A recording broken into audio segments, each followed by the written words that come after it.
Amém? 1 Samuel capítulo 22, verso 1 e 2.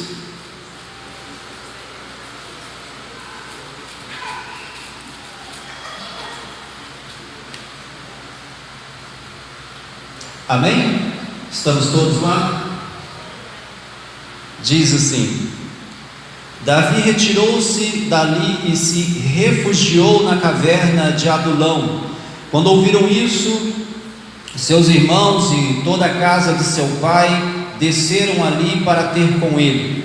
Ajuntaram-se a ele todos os homens que se achavam em aperto, e todo homem endividado, e todos os amargurados de espírito, e ele se fez chefe deles, e eram com ele uns 400 homens. Amém? Pode se assentar. Nós falamos no ano passado, num tema da nossa célula, a respeito de servir a Deus, e nós usamos de base esse mesmo texto de Davi. Nós abordamos naquela ocasião algo que falava de época de crise. Nós falamos muito sobre crise.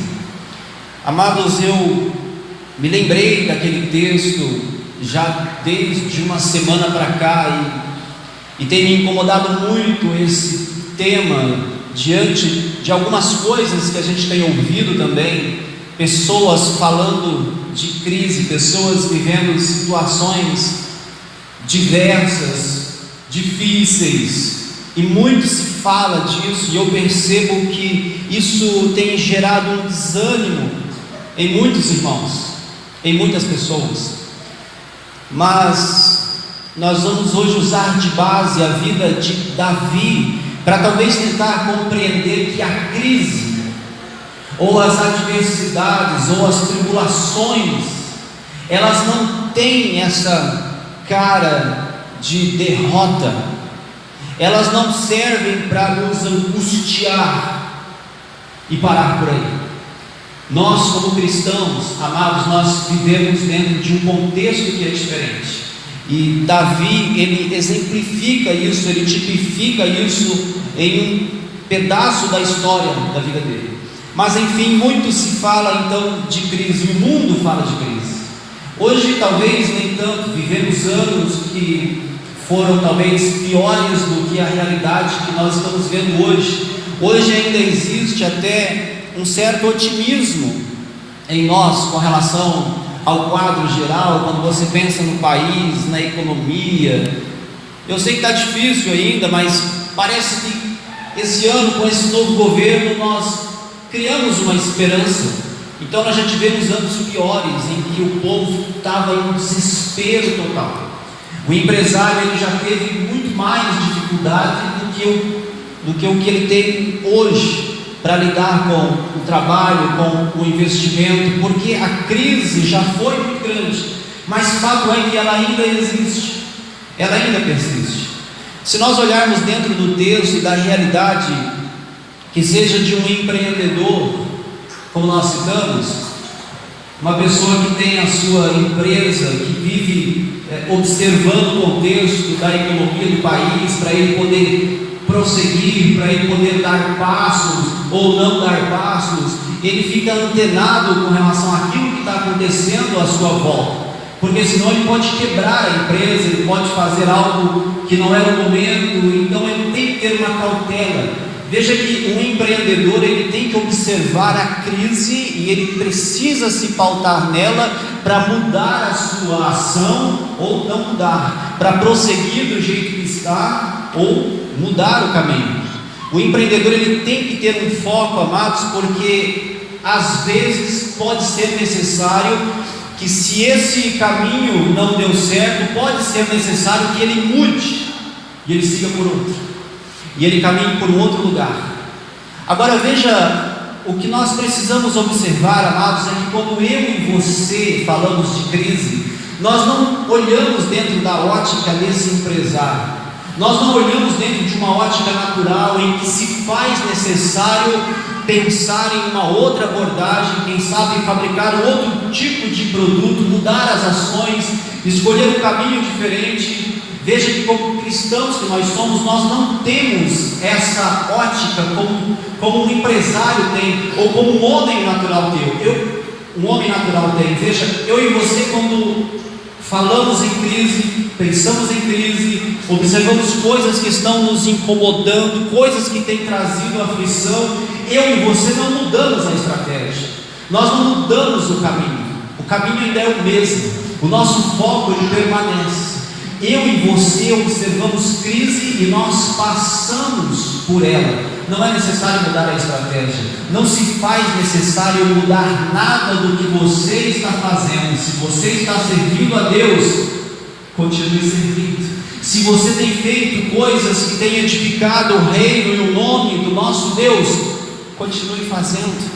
Agora, às vezes, eu e você, mesmo dentro do contexto cristão, quando nós somos envolvidos no meio da tribulação, nós começamos a pensar nas opções, o que nós precisamos fazer. Às vezes nós olhamos para a igreja e nós colocamos a culpa na igreja, falamos, essa igreja não serve, eu vou para aquela outra lá, porque lá o povo está mais abençoado, eu vejo muitos testemunhos ali, então eu vou para lá. E aí você começa a mudar o caminho, mudar a opção, e veja, nem sempre isso é funcional, nem sempre isso traz o resultado. Amados, eu e você, quando nós enfrentamos crise, não é necessário mudar o caminho. O mundo fala que quando vem a crise é necessário parar, pensar e calcular. Amados, eu e você como cristãos, no momento da crise, não existe esse parar. Na crise nós fazemos mais, na crise nós glorificamos mais, na crise o nosso louvor é melhor, na crise a nossa adoração é melhor, na crise, ao invés de nós falirmos, na realidade nós crescemos, nós amadurecemos.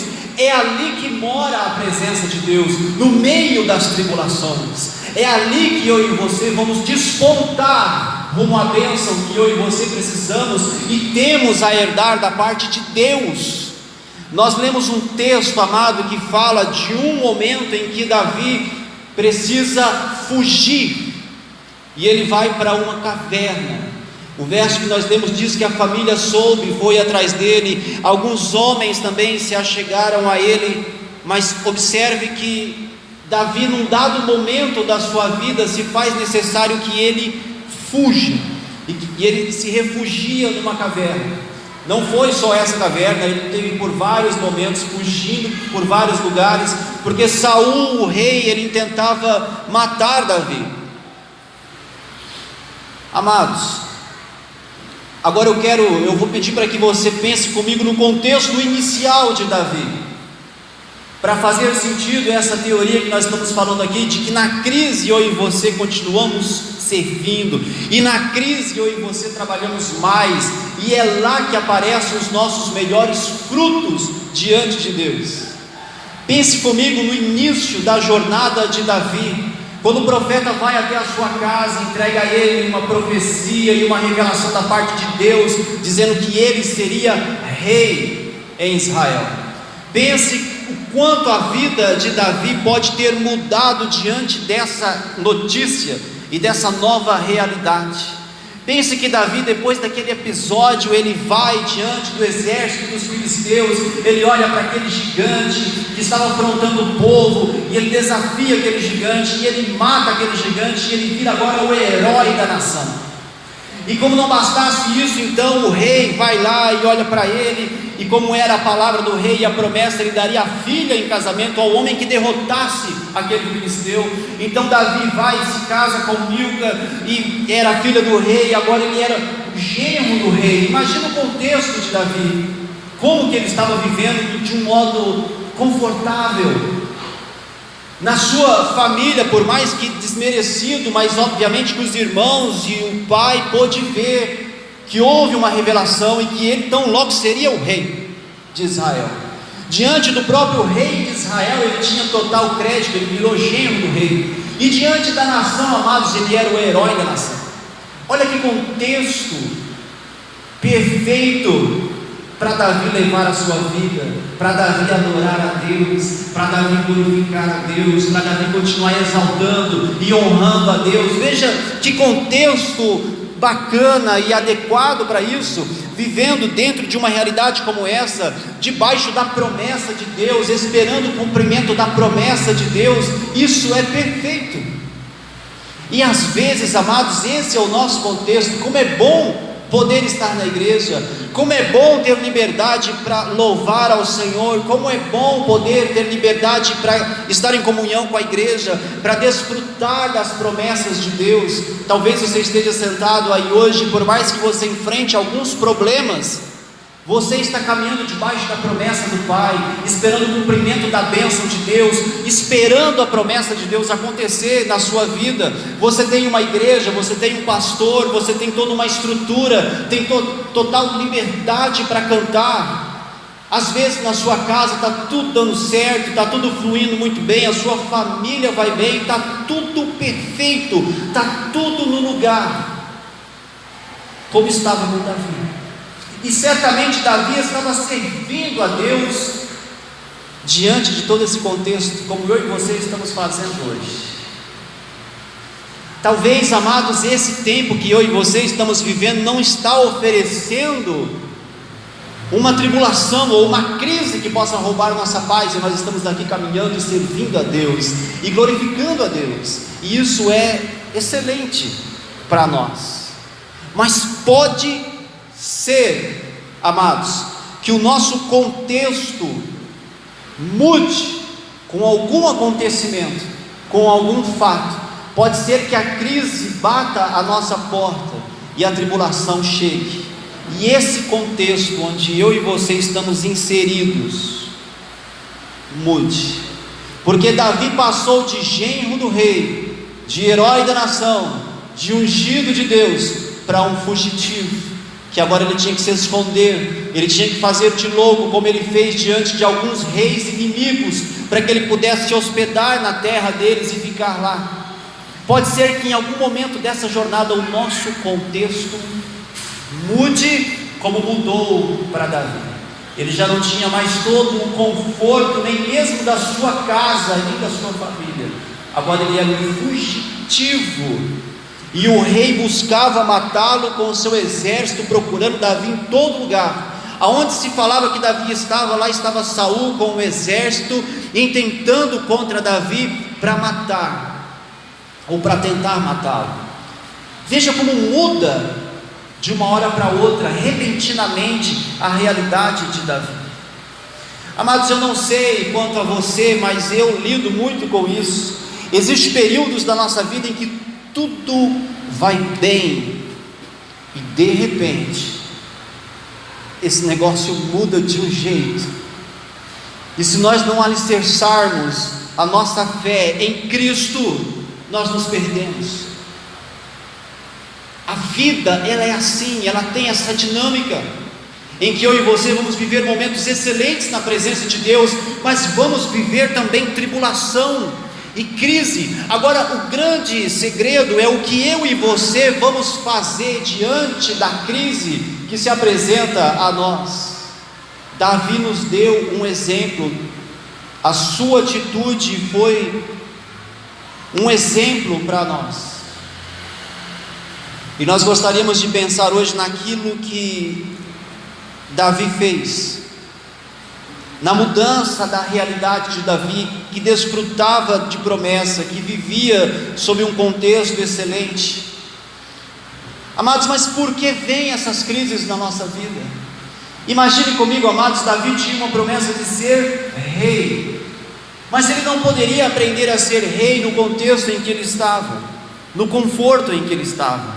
Como ele poderia aprender alguma coisa dentro daquela realidade confortável?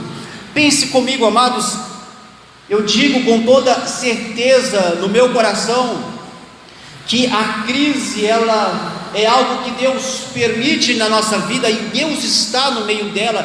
Deus conduz a crise na nossa vida. Pense, Davi estava para ser rei, mas ele precisava ter a postura de rei, ele tinha que ter um preparo para que ele fosse rei. Ele não poderia simplesmente chegar diante do trono, sentar lá e assumir sem ter vivido coisas necessárias para que ele tivesse capacidade para lidar com o contexto que viria futuramente para ele. E Então, quando eu e você estamos dentro de um contexto de crise, pense uma coisa, amados: alguém, para ser aprovado, ele precisa ser provado. Amados, não existe um contexto que eu e você vivem que Deus não esteja no meio dele. Não há tribulação que eu e você passem que Deus não esteja lá no meio daquela tribulação, nos conduzindo. Não, em nenhum momento eu e você estamos sós nessa caminhada. Por mais deserto que seja, por mais que você olhe em volta e não veja nada, como é o aspecto de um deserto, você não vê nada, o horizonte se perde até que você só vê aquela fumacinha do sol e você não vê mais nada. Por mais que seja isso que os nossos olhos naturais veem, amados, Deus está no meio dessa tribulação que eu e você enfrentamos. Ninguém é aprovado por Deus sem ser antes provado. Amados, a nossa fé diante de Deus, ela só se faz valer no meio da crise, no meio da tribulação. Porque como que eu e você vamos dizer que cremos em Deus, que confiamos em Deus, se a nossa fé não está sendo exigida em nenhum momento? Se está tudo bem, se está tudo certo, se está tudo no lugar. Como que nós vamos mostrar valor para Deus? Como vamos mostrar para Deus que nós cremos, que nós confiamos, que nós estaremos com Ele em todo o tempo, que nós vamos servi-lo em todo o tempo, se não existe provação, se a nossa fé não é exigida em momento algum, se o nosso contexto é excelente? Alguém, para ser aprovado por Deus, amados, ele precisa ser provado. Então, quando vem a crise em nossa vida, eu disse que na crise nós fazemos mais? Sim, porque a tribulação, amados, ela nos revela algumas coisas que o dia da bênção não revela. A tribulação faz a gente ver coisas que no dia da bonança, no dia que está tudo certo, a gente não consegue enxergar. Porque Deus permitiu que Davi vivesse todo aquele deserto? Porque Deus permitiu que Saul perseguisse e o tentava matar? Porque Deus permitiu aquilo na vida de Davi? Porque Davi ia ser rei de Israel, porque havia um fim e um propósito maior e muito mais excelente na vida de Davi. Então por que Deus permitiu isso? Porque Deus amava Davi e precisava prepará-lo para aquilo que estava por vir. Então veja, amados, por que Deus permitiu isso em nossa vida? Por que Deus permitiu que essa porta se fechasse? Por que Deus permitiu que isso desse errado? Por que Deus permitiu que essa situação acontecesse? Porque Deus está nos preparando para algo maior que Ele vai nos entregar tão logo. Ele vai nos dar algo maior mais à frente. Tudo que Deus permite à nossa vida, amados, tem um propósito específico. É um momento de crescer, é um momento de caminhar mais. Bateu a crise, é a hora de arregaçar as mangas e fazer mais, e fazer melhor. Agora é a hora de quebrantar o coração diante de Deus e começar a ouvir a voz dele. É hora de dizer: Senhor, eu não posso mais, eu não consigo mais, fugiu da minha capacidade. Pois bem, esse é o momento exato em que o sobrenatural de Deus entra na nossa vida e começa a operar na nossa vida. Amados, Deus, Ele é Deus em nossa vida. Não é no dia da bonança, mas é no dia da crise, quando a gente vê que tudo está dando errado, mas nós ainda estamos de pé. Quando a nossa fé permanece diante de uma tribulação gigantesca, eu e você estamos de pé. É aí que Deus se revela. É aí que o grande Deus que eu e você servimos se mostra. O que Davi fez, amados, diante da crise? Ele continuou servindo ao Senhor. Porque se você observar no texto que lemos, no verso que lemos, diz que ele se esconde numa caverna. E diz o verso que a família dele vai até ele, e ele recebe, e ele senta com a família e recebe a família. Mas era a família. Só que o texto diz também, amados, que não foi só a família que se achegou a ele. Um monte de gente com problemas começou a chegar diante de Davi. Um monte de gente com dívidas, com problemas, rejeitados pela sociedade, desprezados pelo povo, bandidos, estavam fugitivos, começaram a se achegar a Davi. E Davi faz o quê? Recebe todos, acolhe todos. Amados, e Davi começa a moldar aqueles homens. Aí eu pergunto, como que Davi começou a moldar aqueles homens? Davi nem mesmo tinha um lar. Ele estava escondido numa caverna. Ele podia encerrar o seu servir a Deus e esperar a tribulação passar, mas ele não fez isso, amados. Ele continuou servindo. Ele recebe aquelas pessoas e começa a tratar daquelas pessoas. E Davi mostra algo para Deus com isso. Davi mostra que mesmo quando ele estava no palácio, inserido num contexto excelente, ele servia ao Senhor. Agora Davi estava numa caverna, fugitivo, e não tinha mais nada, mas ele estava servindo ao Senhor. Percebe o gesto, amados? Agora, por que eu e você recuamos na crise? Por que eu e você paramos? Por que nós deixamos de orar por conta da tribulação? Por que nós deixamos? Amados, o nosso Deus ainda é Deus. E não importa o que você esteja passando, amado, Deus está lá. Isso não é uma palavra de autoajuda, não. Isso é uma verdade bíblica para nós. Não importa o que você passe, Deus está lá. Mas eu não estou vendo. Olhe com os olhos da fé, que você vai começar a enxergar. Você vai começar a ter a certeza de que Deus está lá. Eu penso que Davi, quando ele olhou para aquelas pessoas se achegando a ele, ele pensou: mas como que eu vou ajudar essas pessoas? Eu estou numa crise danada aqui, eu não tenho mais nada, o que eu posso oferecer para aquelas pessoas? Ele não pensou em nada disso, amados. Ele pegou e tratou. Ele prossegue servindo a Deus, mesmo quando tudo estava bem, ele estava servindo, e quando tudo deu errado, ele continuou servindo. Amados, sabe qual é a realidade da vida cristã? Eu e você servimos a Deus com sorrisos e com lágrimas também. O nosso Deus não muda a hora nenhuma, Ele não muda para nós.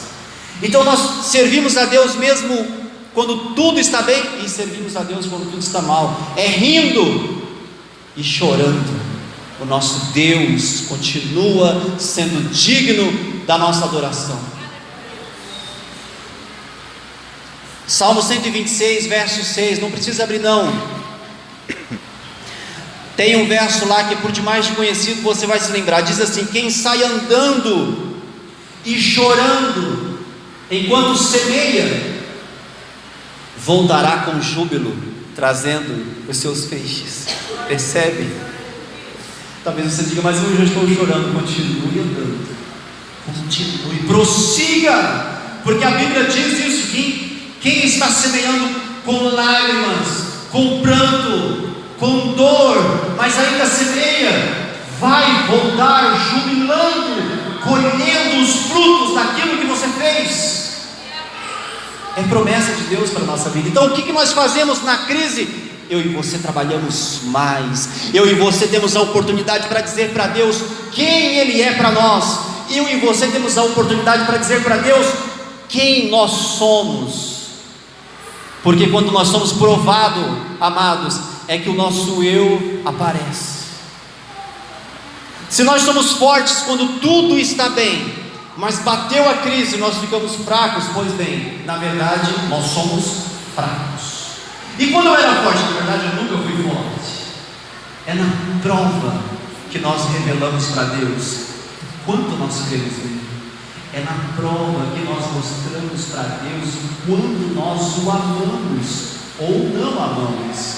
É na prova que nós mostramos para Deus o quanto Ele é real para nós e o quanto Ele não é real para nós. Amados, é na prova que nós mostramos para Deus se nós somos religiosos ou se nós temos um coração convertido ao Senhor e de fato caminhamos com Deus. Não dá para mostrar tudo isso no dia da bonança. Não dá para mostrar essas coisas para Deus no dia em que tudo está dando certo, no dia em que nós estamos prosperando e tudo que nós estamos fazendo está funcionando, está fluindo.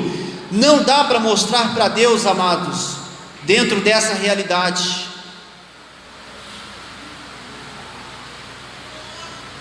Salmo 119, verso 71 diz assim: Davi afirma, Salmo de Davi, ele diz assim: foi-me bom ter passado pela aflição, para que aprendesse os teus decretos.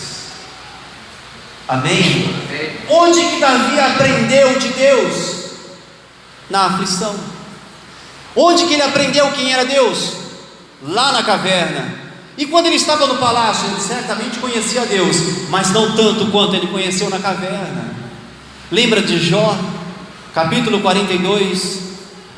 Eu te conhecia de ouvir falar, e Jó já era tido como justo no começo do livro, mas ele, quando viveu toda a experiência da dor e da tribulação e da crise, ele diz: eu te conhecia de ouvir falar, mas agora os meus olhos te veem. A crise não é ruim. Como assim, pastor? Não é ruim.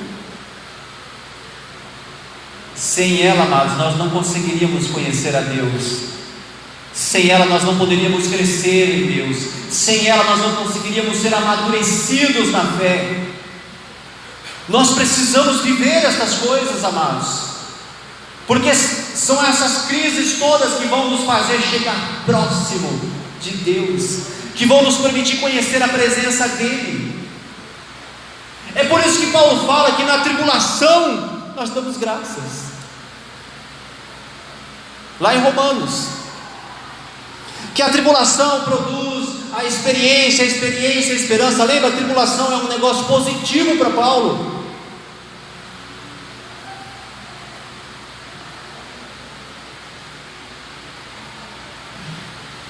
Amém? Graças a Deus por isso. Amados, o texto de Romanos, no capítulo 5,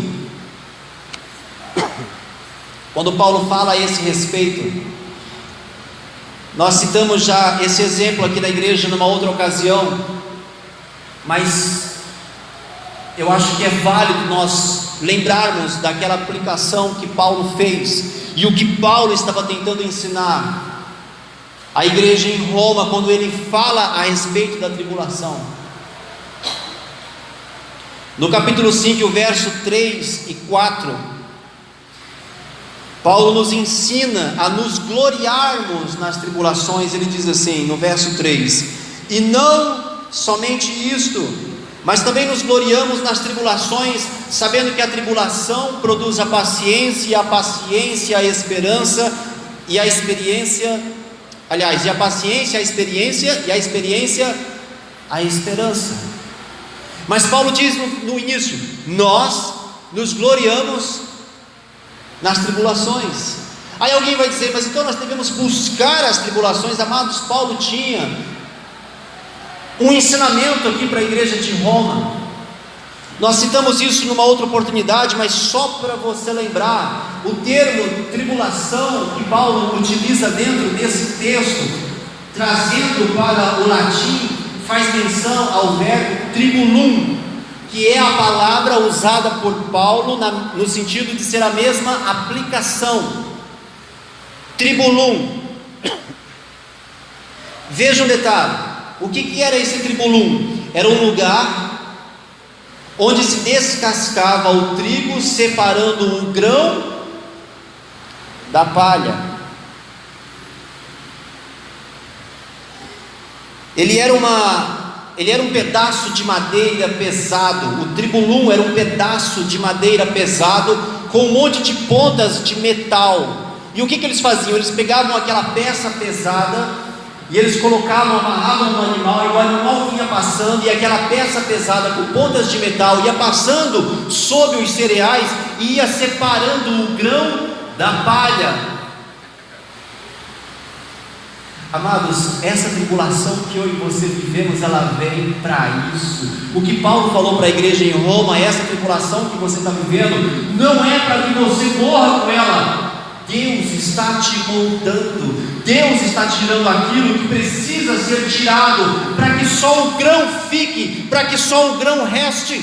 Percebe o ensinamento? Então sim, a tribulação é um motivo para que eu e você se glorie em Deus, se regozije em Deus, porque ela vem, amados, para tirar aquilo que tem que ser tirado. A tribulação, ela vem para tirar a falta de fé, enxertar fé no nosso coração. Então tem um ensinamento contido nisso. Davi, amados, que não tinha ouvido a instrução de Paulo, ele já sabia disso, ele já tinha conhecimento do que era isso. Por isso que quando aquelas pessoas se achegam a Davi, ele trata de todos eles, ele cuida daquelas pessoas. Observe que Davi poderia ter dito para aqueles homens: olha, vamos fazer o seguinte, eu tenho uma promessa de Deus, eu vou ser rei, Deus falou, entendeu? Deus falou, vamos fazer um negócio, eu não estou em condições agora nesse momento, porque eu estou aqui dentro dessa caverna, eu não tenho como ajudar não, deixa eu ficar aqui quieto, e quando eu for rei, aí vocês podem se achegar que eu vou ajudar todo mundo, eu vou ajudar geral. Davi não poderia ter dito isso? E nós também não poderíamos, ou não faríamos isso, porque quando a gente está no meio de uma tribulação, amado, chega alguém na nossa porta e pede ajuda, o que a gente faz? Fala: meu irmão, faz o seguinte, procura o pastor tal, fulano, ciclano, irmão, porque eu estou num momento aqui que não está dando. Veja como eu e você simplesmente, às vezes, colocamos Deus e todo o seu poder de lado por conta da tribulação. O que nos move agora? É Deus ou é a tribulação? É a tribulação. Davi poderia ter dito aquilo para aqueles homens, mas sabe qual foi a grande honra no coração de Davi? É ele ter sido servo, mesmo sem um contexto para servir. É ele ter acreditado em Deus, mesmo sem motivos para acreditar. É ele ter confiado em Deus, mesmo com toda uma realidade ruim, um contexto circunstancial totalmente contrário. Essa foi a honra. E aí o que Deus faz? Davi foi colocado como rei na nação de Israel. Davi, ele recebe uma promessa, como talvez eu e você também já recebemos várias promessas de Deus. Mas veja uma coisa, depois que Davi recebeu a promessa, ele entra num período de prova. E no período de prova, amados, Davi mostrou com clareza quem era Deus na vida dele. Ele foi aprovado, ele se tornou rei de Israel. Talvez, amados, esse tempo que eu e você estamos vivendo agora é o tempo de ser aprovado por Deus, é o tempo de mostrar para Deus que nós continuamos crendo, mesmo fora do contexto, mesmo sem motivos para crer. Como Davi, ele creu sem ter motivos. Não foi no palácio, amado, que Davi forjou aqueles homens. Ele não esperou um contexto positivo e agradável para que ele pudesse mostrar para Deus que ele tinha fé. É como Paulo fala: eu sei estar abatido, eu sei estar contente, eu sei viver com pouco, eu sei viver com muito. Não importa a situação, Paulo servia ao Senhor.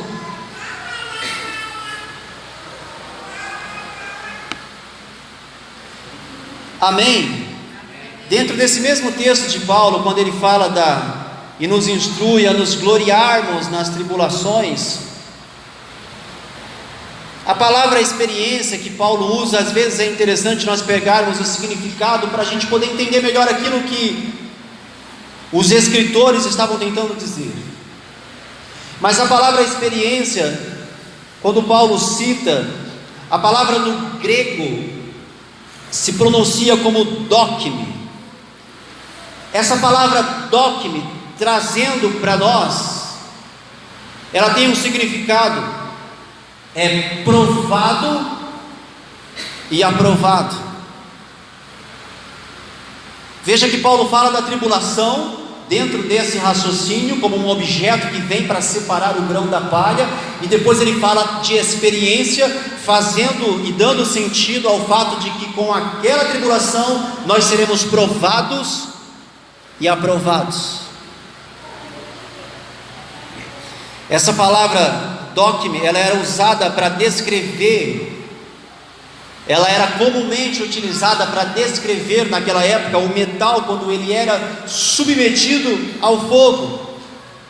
E todo metal, quando ele é submetido ao fogo, o intuito é para que seja retirado desse metal todas as impurezas. E o objetivo final do metal é que ele seja, enfim, tenha sido provado. Agora ele está legitimado e agora ele é puro. Eu não sei quantos que já viram uma pedra de ouro. Eu nunca vi, nunca peguei não, mas já vi fotos. Ela não tem aquela aparência douradinha e bonita. Inclusive no início, quando se pega aquela pedra, existe uma dúvida se aquela pedra é de fato ouro. Então tem todo um processo e todo um trabalho pelo qual aquela pedra passa, para que então ela revele se ela de fato é ouro. Quando a pedra, o ouro, ela é enxertada no fogo, toda a impureza queima, vira pó. Mas se a pedra é ouro, ela permanece intacta e o fogo não a consome. Por isso o ouro é valioso. Nós, amados, estamos no mesmo contexto. Resta saber se eu e você vamos ser queimados no meio da tribulação ou não. Então, amados, isso que eu e você estamos passando, que possa ser no final provado diante de Deus que nós somos legítimos servos do Senhor, que nós não vamos abandonar a nossa fé por conta da tribulação, que nós não vamos deixar de servir ao Senhor por conta da crise. Pelo contrário, a impureza é o que vai cair, o ouro fica. E no final, amados, quando se tira do fogo a pedra, ela vem linda, perfeita, brilhosa. Agora o valor dela está revelado, ela de fato é ouro. E veja que pedra linda que é. É isso, amados, que Deus quer fazer conosco. Talvez haja algumas coisas que estão incrustadas em nós, que precisam sair. Talvez hajam impurezas em nós que precisam ser queimadas. A tribulação faz isso. Ela faz isso. A tribulação tem esse poder de trazer a verdade à tona, de trazer a realidade de quem somos, se servos ou se não. Nós precisamos persistir até o fim e continuar a nossa caminhada, amados, para que no final nós possamos ser exatamente como uma pedra pura de ouro, e que Deus possa ver isso na nossa vida. Mas é na tribulação, amados, que isso acontece. É na tribulação que se dá esse processo. O dia bom não traz revelações para nós, o dia mau traz. Nós já falamos aqui também em outras ocasiões, mas é um fato e se enquadra aqui. Quando nós perdemos um parente, um ente querido, é impressionante como a gente passa a ver as qualidades daquele que nós perdemos. Não é assim que acontece? Depois que morre, puxa vida, mas ele era tão bom, ele era tão bom. Depois que morre, a gente coloca a mão na consciência e fala: poxa, aquilo que ele falava, não, mas aquela postura dele. Não é assim? É porque o dia mau faz isso com a gente. O dia mau abre nossos olhos para que a gente veja coisas que o dia bom não mostra. É assim que acontece. Amados, por que não ver as coisas boas antes de chegar o dia mau? Por que a gente precisa ter esse tipo de postura, oscilar, sabe? A nossa fé está aqui, de repente está aqui, agora está aqui, agora está aqui. Nós vivemos alto, baixo. Amados, não é para ser dessa forma. É como Davi, no contexto bom e perfeito, ele estava servindo, e quando tudo deu errado, ele continuou servindo. Mas ele viveu aflições. Ele tem vários salmos em que ele clama ao Senhor por ajuda. Não quer dizer que eu e você não vamos chorar, nós vamos chorar, amados. É como no verso de Davi que nós lemos: aqueles que semeiam com lágrimas. Ou seja, vão existir lágrimas, mas aqueles que semeiam com lágrimas, com júbilo ceifarão. Então, no final, Deus tem bênção para a nossa vida.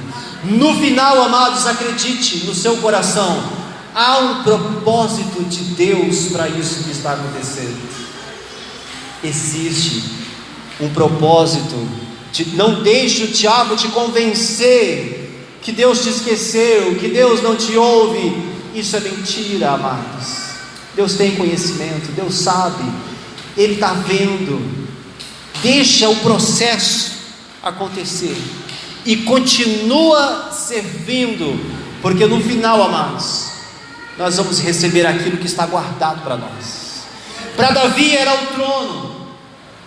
Eu não sei o que Deus tem para você, mas há um propósito certamente para você no final. Esse propósito, amados, ele vai se cumprir na sua vida, se nós entendermos que sim, isso que eu e você estamos vivendo é um processo. E sim, isso vem da parte de Deus. Nos gloriamos nas tribulações, porque é nelas que nós conhecemos a Deus, é nelas que Deus se revela para nós. Você crê nisso, amados? Então fique com essa palavra, guarde ela. E o mais importante, amanhã nós precisamos nos lembrar dela. Amanhã, quando a crise bater na nossa porta, ou quando nós sairmos do contexto do corpo que nós estamos agora, nós temos que nos lembrar disso. Deus continua sendo Deus, e Ele está no meio desse negócio, seja lá o que for que você esteja passando. Deus está nesse negócio. Amém, amados? Fique de pé, em nome de Jesus, e nós vamos orar nesse momento.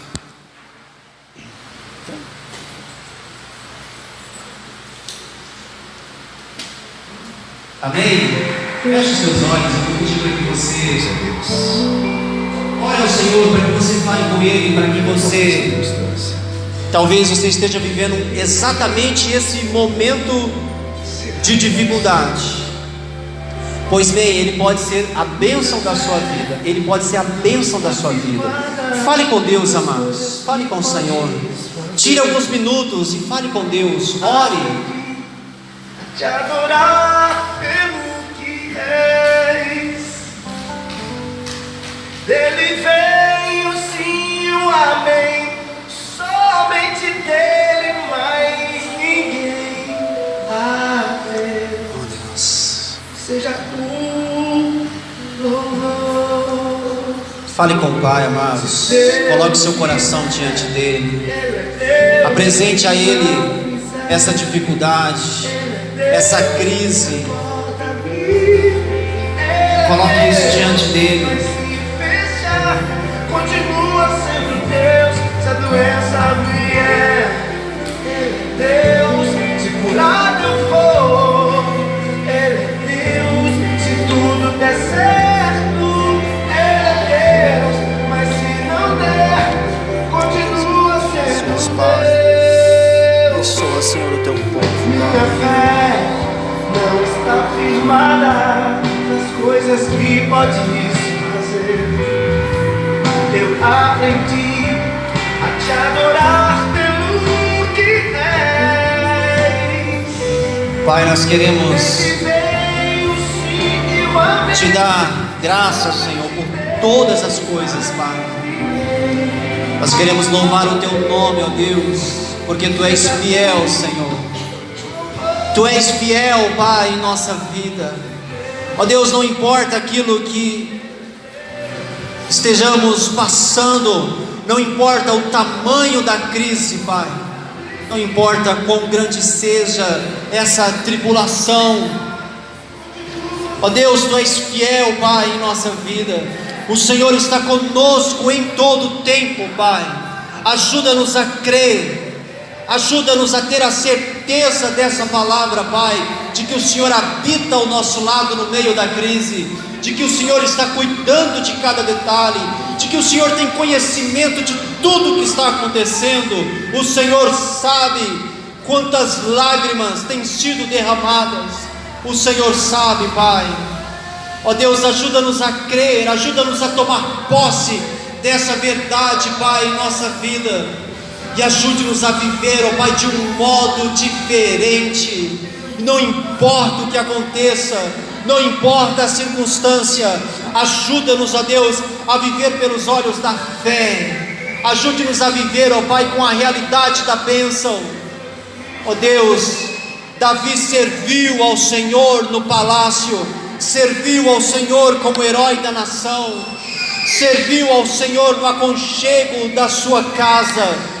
E Davi serviu ao Senhor no deserto, serviu ao Senhor no meio da crise, serviu ao Senhor enquanto estava na caverna. Ó Deus, por tantos lugares terríveis por onde teu servo passou, ele continuou servindo ao Senhor. Ajuda-nos, Pai, a servir ao Senhor, não importa a circunstância. Ajude-nos a crer, Pai, que o Senhor está conosco no meio de toda essa crise. Ajude-nos a crer que há um propósito do Senhor, Pai, em nossa vida, e que no final, Pai, nós vamos receber do Senhor esse propósito. Nós vamos herdar essa bênção da parte do Senhor em nossa vida, Pai, e então nós vamos entender tudo. Ó Deus, nós queremos ser aprovados por Ti, e para tal nós precisamos ser provados. A nossa fé se faz valer, Pai, quando ela é exigida, quando ela é necessária.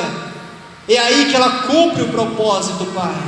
Nos ajuda com isso, ó Deus, em nome de Jesus, e nos fortalece, Pai, no nome do Senhor Jesus. Nós oramos a Ti, Pai, hoje à noite com fé e com gratidão, no nome do Senhor Jesus, em nome do Senhor Jesus. E todos digam amém. Diga graças a Deus.